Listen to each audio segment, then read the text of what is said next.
A very good afternoon to you all. This is the ambassador. With me, your ambassador, Jennifer Macau. Now, our first story is going to come from the Democratic Republic of Congo, as the DRC, the Democratic Republic of Congo President Felix Tshisekedi has accused his predecessor and estranged ally Joseph Kabila of preparing an insurrection. In an interview on a private radio station on Tuesday, he stated that Kabila was backing the political military movement known as the Alliance Fleuve Congo. Tshisekedi did not provide any evidence to support his claim, though, which comes after the United States last month announcing sanctions against a similar group. Peris Kigo with a report. Washington accuses the alliance of seeking to overthrow Congo's government and fueling conflict in the east of the country, and noted that the alliance main member, the M23 militant group, was already under the U.S. sanctions. Tshisekedi's statement was the first time a Congolese official has accused Kabila of siding with the rebels. Kabila, who ruled the DRC between 2000 and 2018, has not responded to the accusation. The eastern part of the country has struggled for decades with armed violence as more than 120 groups fight for power, land, and valuable mineral resources. Peskego, GBS News. And the Islamic State extremist group is escalating its threat level against amidst the political unrest in West Africa and the Sahel, as it remains focused on conducting attacks abroad.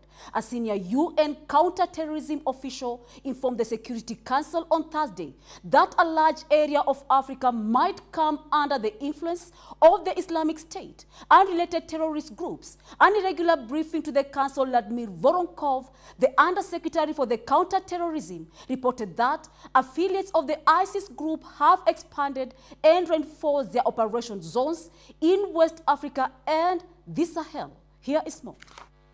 Vladimir Voronkov indicated that the terrorism landscape in West Africa and the Sahel remain challenging and complex as terrorist groups continue to expand in the Sahel and inflict high casualties, undermining regional stability. He stated that the two Daesh affiliates in the area, the Islamic State West Africa Province and the Islamic State in the Greater Sahel, have broadened and strengthened their operational territories.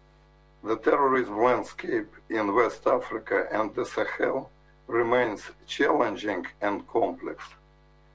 Terrorist groups continue to expand in the Sahel and inflict high casualties, undermining regional stability.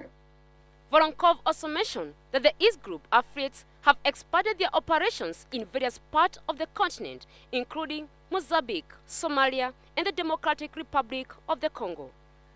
Two of the Daesh affiliates in the region, the Islamic State West Africa Province and the Islamic State in the Greater Sahel, have expanded and consolidated their areas of operations.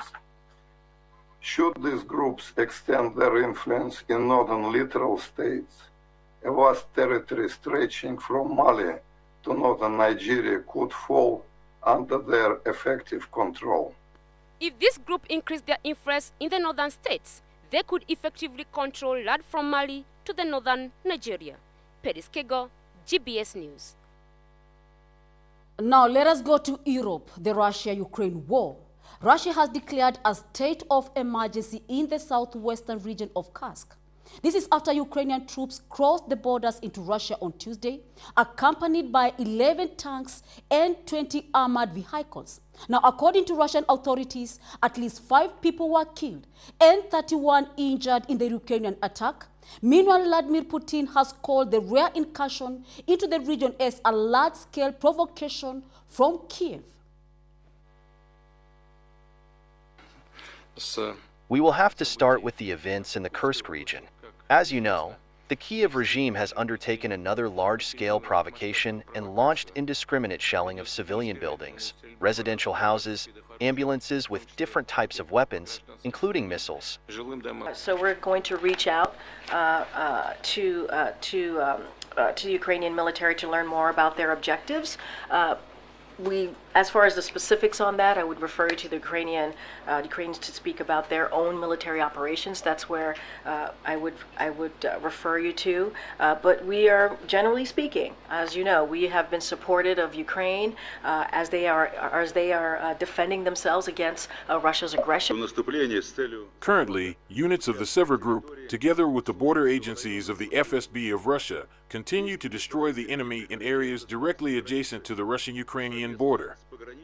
The enemy's losses amounted to 315 people, including at least 100 killed and 215 wounded.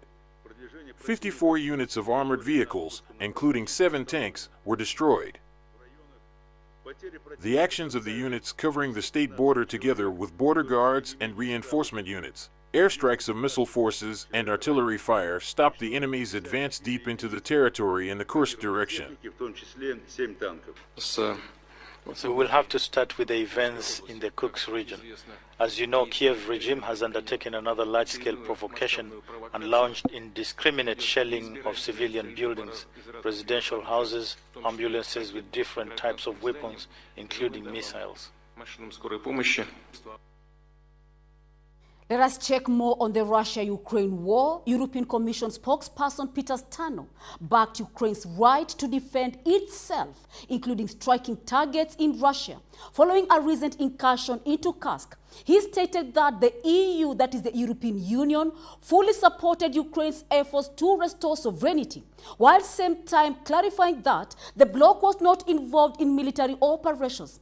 The incursion, condemned by Putin as a provocation, has resulted in the civilian casualties, with Stano reiterating the EU's unwavering support for Ukraine, which has received nearly 108 billion euros in assistance since the 2022 conflict escalation. The United States also addressed concerns on Ukraine use of American weapons on target Russian military sites, stating it did not violate the policy. The European Union is not involved in and is not commenting the operational developments on the ground or on the front line, if you want. We are fully standing behind Ukraine's efforts to restore its territorial integrity and sovereignty and to push back and fight the illegal aggression by Russia. We don't speculate on what-if scenarios, but again, our very principled and general position is that Ukraine is under illegal aggression. So Ukraine is fighting a rightful defensive war. Based on international law, Ukraine has a right to defend itself, and this right to defend itself includes also hitting the enemy on his territory. We think that Ukraine is fighting a legitimate defensive war against an illegal aggression, and in the framework of this legitimate right to defend itself, Ukraine is entitled to hit the enemy wherever it finds necessary on its territory, but also on the territory of the enemy. Thank you, Peter. Other questions on foreign affairs? Let us see what the United States says about this war as the United States State Department spokesperson, that is Matthew Miller, responded to Russia's accusation, stating that Russia-owned destabilizing actions were being described as U.S. activities, reminding Russia that it had invaded and occupied its neighbors. When asked about Ukraine's response to the attack from Russia, Miller clarified that U.S. policy allowed Ukraine to respond to the attacks originating from just over the Russian border. Russia reporters Ukrainian attack on Kursk region, while Ukraine stated its troops advanced into Russian territory. Through Zelensky, the Ukrainian president, asserting that Russia should feel the consequences of bringing war to Ukraine.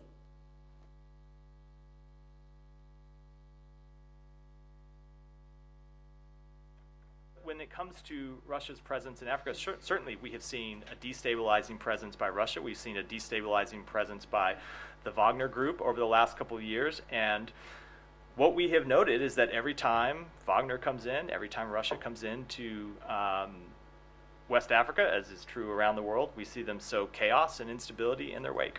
We strongly support Ukraine's effort to defend against Russia's aggression. That continues to be the case. Nothing has changed from the comments I made yesterday. I speak to Ukrainian intelligence, but certainly we have seen Russia launching attacks from the region just across the border where Ukraine is currently operating.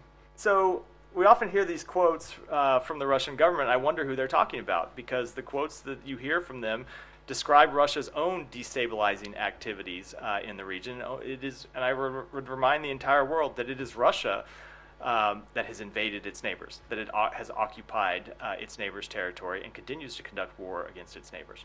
The policy that we announced was to allow Ukraine to respond to attacks coming from just over the Russian border, and yes, in the area where they are currently operating across the Russian border, we have seen attacks come from there. Ukraine is going to do everything it can to continue to take back its sovereign territory, and that's what we're seeing they're doing in this what you're referring to in this Kursk Oblast. We're going to continue to support Ukraine with the capabilities and the systems that they need. We don't feel like this is escalatory in any way. Ukraine is doing what it needs to do to be successful on the battlefield. We have supported Ukraine from the very beginning to defend themselves against attacks that are coming across the border and for the need for crossfires. So they are taking actions to protect themselves from attacks that are coming from a region that are within the U.S. policy of where they can operate, our weapons, our systems, our capabilities. In terms of this actual operation that's ongoing in the Kursk region that you've referenced, I'd refer you to the Ukrainians to speak more to that. We are getting more information, but really it's for them to speak to their own operations. So is the policy then essentially wherever they see an attack emanating from or a grouping of troops? So could that include like Moscow as well? Again, we don't support long-range attacks into Russia. These are more for crossfire. I'm not going to put a specific range on it, as you know. They are aware of the U.S. policy and what we are supportive of. I think from the very beginning, we are supportive of Ukraine and their success on the battlefield, but as the dynamics have shifted on the battlefield, they've been able to actually push the Russians back further into Russian territory. But as they see attacks coming across the border, they have to be able to have the capabilities to respond. And so you're seeing some of these cross-border counter-fire measures that they're being able to take that are near the border of Ukraine. We don't support long-range attacks into Ukraine. We've said that from the very beginning. I'm not going to draw, a circular map here for you of where they can and can't strike, but we've been very clear with the Ukrainians. What we've seen is a deepening partnership and cooperation between the DPRK and Russia. And we've been very clear about our concerns of that deepening alliance, along with Iran as well, supplying munitions and capability to Russia as they continue to wage an illegal and unlawful war against their sovereign neighbor. In terms of this armored vehicle that you're referenced, I candidly have not seen that report, but we know that the DPRK is providing military assistance to Russia.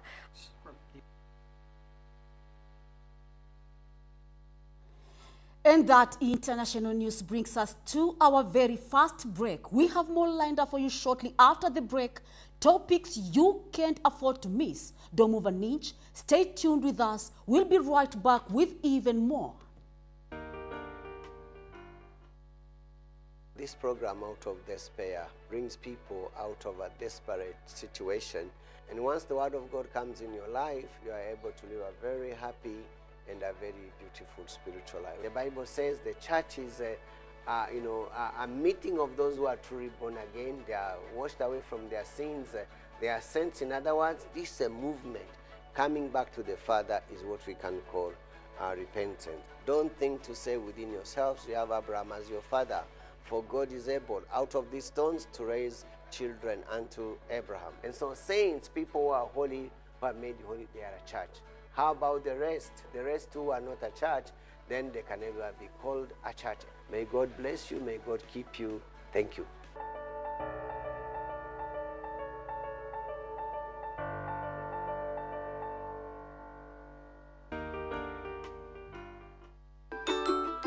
Hello, boys and girls. How are you today? Because I am very, very happy. So we are on Kids Mind on GBS TV. Today we're going to make ta-da! A boba tea letter set.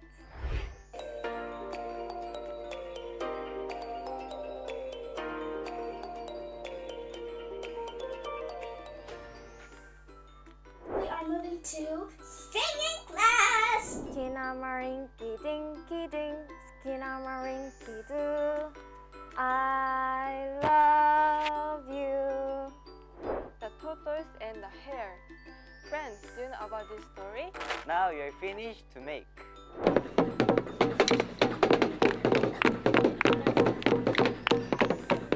Enjoy yourselves, everybody.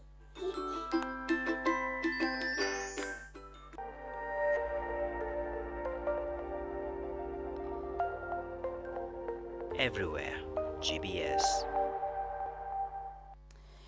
Welcome back and thank you for staying on board with us. You are watching The Ambassador, GBS Global, and we are glad to have you join us today. Now moving on, in a serial turn of events, Venezuelan President Nicolas Maduro has challenged the tech mogul Elon Musk to a hand-to-hand fight following a heated dispute over Venezuela's recent controversial elections. What started as war of words on social media has now escalated to an extraordinary challenge with the global implications. Irene Jugona gives us the report.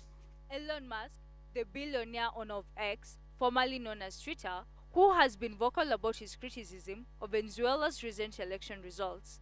Musk took to X to call out what he described as massive election fraud, labeling President Nicolas Maduro a dictator.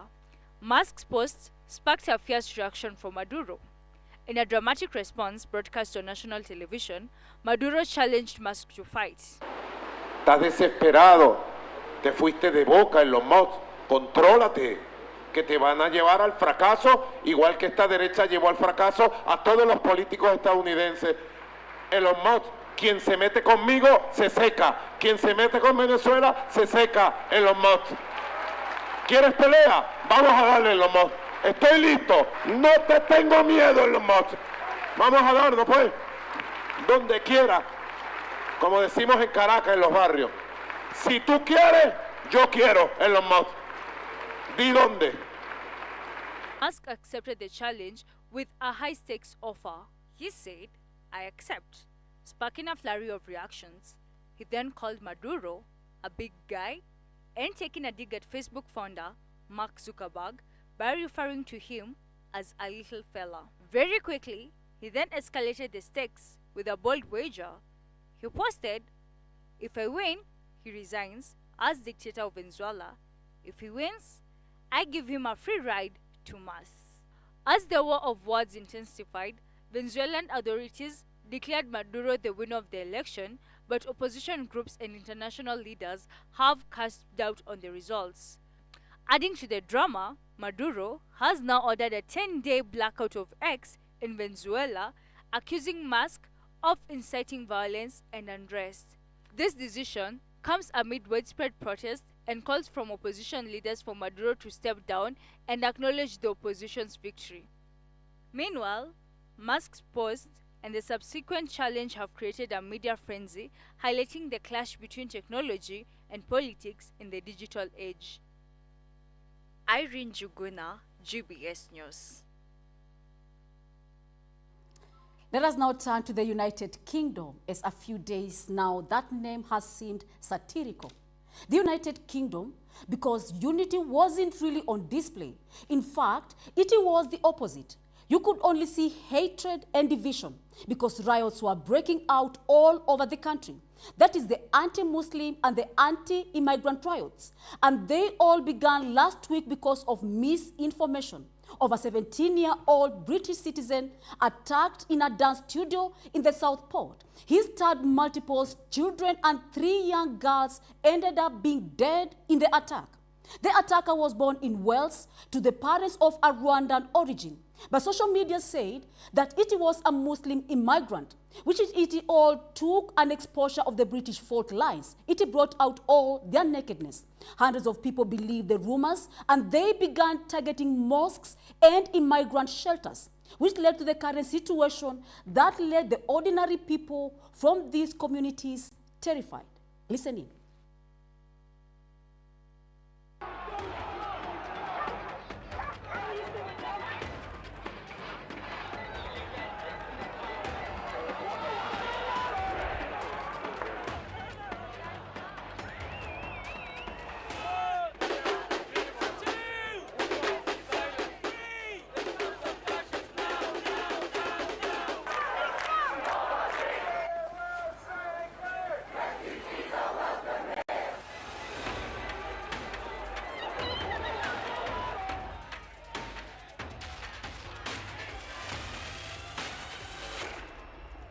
I'm a Scouser, born and bred in the city of Liverpool, but seeing the events that have just taken place in the city of Liverpool, and not just the city of Liverpool, but in the UK as a whole, it's really scary seeing the people rioting, looting the shops. People are really scared to come out. There are a lot of ethnic minority people whom I spoke to, and they're really scared to come out. Not just Muslim? Not just Muslim, not just Muslim. I'm from India. To be honest, I can't come out and tell to the protesters or the people who are running towards me, hundreds of crowds, that, oh no, I'm not a Muslim, I'm from India, please don't spare me. That's not possible. So everyone is scared. Last night, I think the fact we didn't see the disorder that was feared is because we had police deployed in numbers in the right places, giving reassurance to communities. It was a massive policing operation.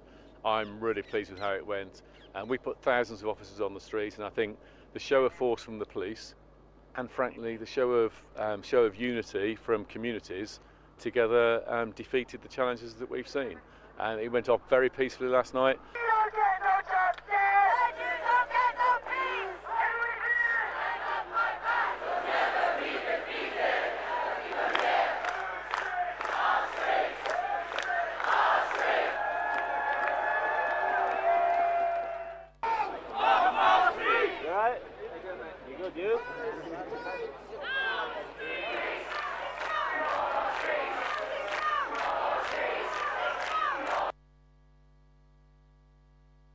Well, call that the current UK for you. Now moving on to Israel. The Israeli government has revoked the diplomatic status of 8 Norwegian diplomats, accusing Norway of rewarding the terrorist organization by Hamas by recognizing the state of Palestine and pursuing legal action against Israeli leaders at the International Criminal Court, ICC.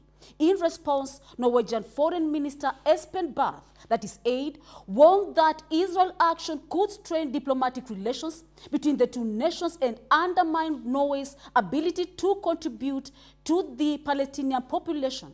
The move comes after Norway, along with Spain and Ireland, officially recognized the state of Palestine on May 28th, intensifying tensions with Israel. Norway has called the move an extreme act and said it will have consequences for its relationship with the Israel government. It comes as Human Rights Watch report found Israel's soldier killed. At least 7 Palestinians are severely wounded when they attacked a Gaza City home in December.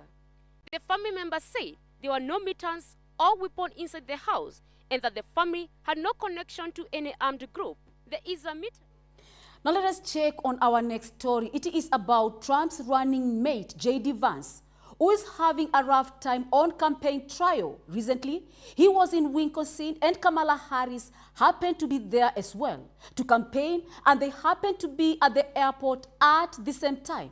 So Vance tried to confront Harris. He tried to approach, but he could not find her.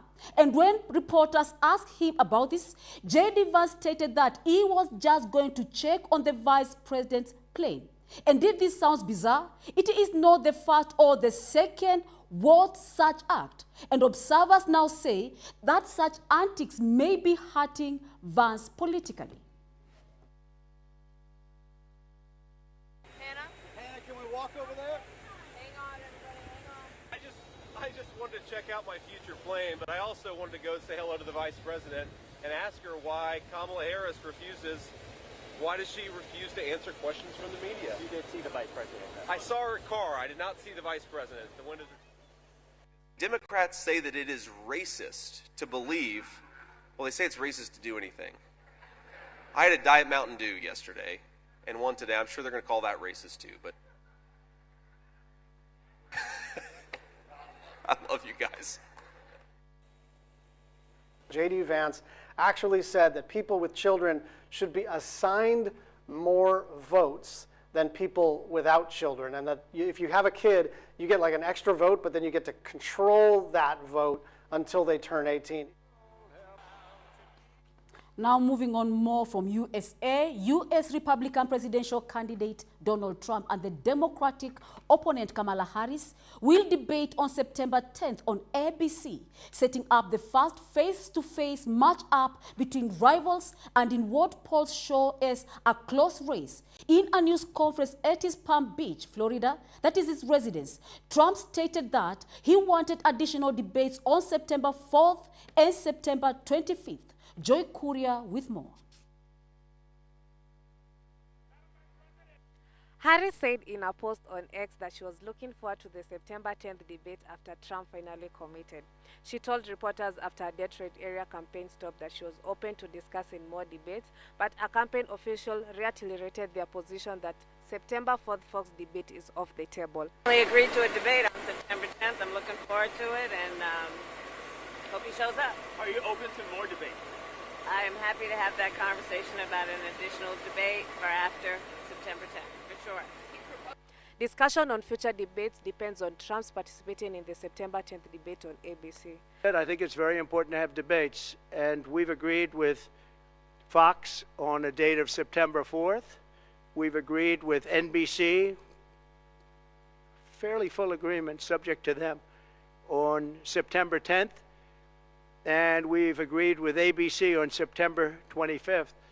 So we have those 3 dates. The Harris campaign has already opposed a Fox debate, saying that the host network should be the one that sponsored recent primary debates by both parties.